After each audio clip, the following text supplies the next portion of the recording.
योग के ज्ञान को प्राप्त करने के लिए महर्षि पातंजलि योग सूत्र में 3 तरीके के मार्गों को बताते हैं।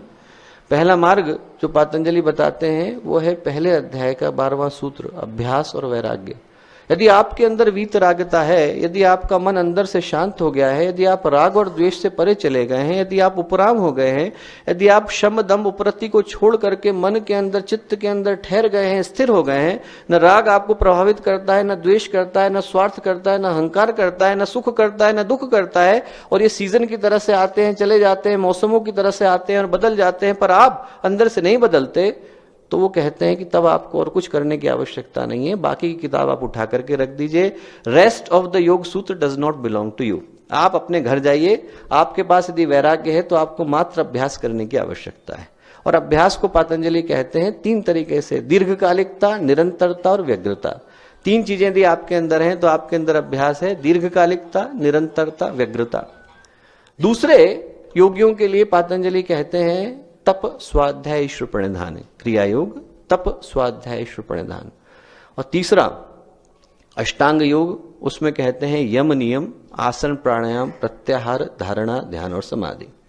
इसमें से यम नियम, आसन प्राणायाम और प्रत्याहार बहिरंग साधन है, बाहर की तरफ साधने वाले साधन है। और जो अंतरंग का साधन है, जो अंदर साधने वाला साधन है, वो 3 है, धारणा, ध्यान और समाधि।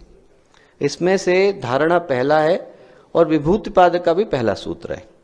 यम नियम, आसन प्राणायाम, प्रत्याहार बहिरंग साधन है, धारणा, ध्यान और समाधि अंतरंग साधन है, अंदर उतरने वाले साधन है। उसमें से विभूतिपाद का पहला सूत्र धारणा। और धारणा में महर्षि पातंजलि कहते हैं देश बंधस्य चित्तस्य धारणा। देश किसी एक विषय पर, किसी एक वस्तु पर, किसी एक लक्ष्य पर, किसी एक उद्देश्य पर चित्त को बांध लेना, देश बंधस्य चित्तस्य धारणा, वो धारणा है कि यदि हमारा मन सारी चीजों को भूलकर दुनिया की भीड़ भाड़ के मध्य, दुनिया की आपाधापी के मध्य, दुनिया की सारी समस्याओं के मध्य हट करके एक जगह पर हमारा मन एकाग्र हो जाता है, चित्त एकाग्र हो जाता है, तो वो धारणा है। विचारों की भीड़ से मुक्त होकर, विचारों के झंझावात से दूर होकर अपने मन को एक बिंदु पर, एक लक्ष्य पर, एक उद्देश्य पर, एक केंद्र पर स्थापित कर लेना, बांध लेना, एक जगह पर स्थिर कर लेना धारणा है। और इसमें जो समस्या आती है दोस्तों, वो विचारों की भीड़ की आती है।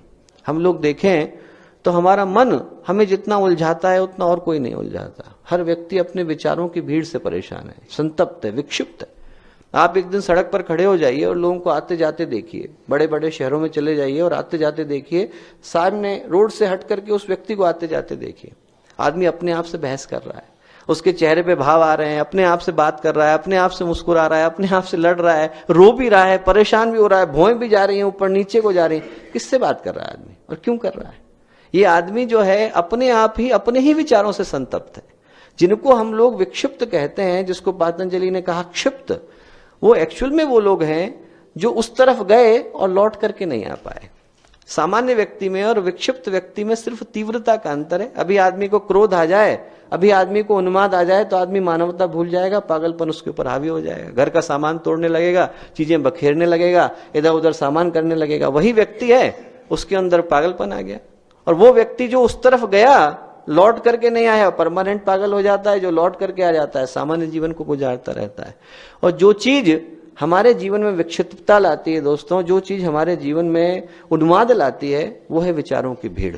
विचारों की भीड़ होने के कारण हम अपने मन को स्थिर नहीं रख पाते। जब मन एक जगह पर एकाग्र होता है, जैसे अर्जुन की कहानी है कि अर्जुन और सारे पांडव और सारे कौरवों के मध्य धनुर्विद्या की परीक्षा रखी द्रोणाचार्य ने। ऊपर पेड़ से चक्र बांध दिया गया, बड़ा सा खंबा लिया गया, उसके ऊपर चक्र बांध दिया गया, चक्र में मछली को लटका दिया गया और नीचे पानी में देखते हुए ऊपर तीर चलाना था। हाथ ऊपर हो, चेहरा नीचे हो, आपको देख करके परछाई के अंदर चलाना है। बाकी सबसे पूछना शुरू किया द्रोणाचार्य ने कि आपको क्या दिख रहा है? किसी ने कहा मुझे आकाश दिख रहा है, किसी ने कहा मुझे पेड़ दिख रहा है, किसी ने कहा मुझे पत्तियां दिख रही हैं, किसी ने कहा मुझे चक्र दिख रहा है, किसी ने कहा मछली दिख रही है। अर्जुन ने कहा मुझे मछली की आंख के सिवाय और कुछ नहीं दिख रहा है, सिर्फ वही दिख रहा है। ये धारणा है, ये एकाग्रता है।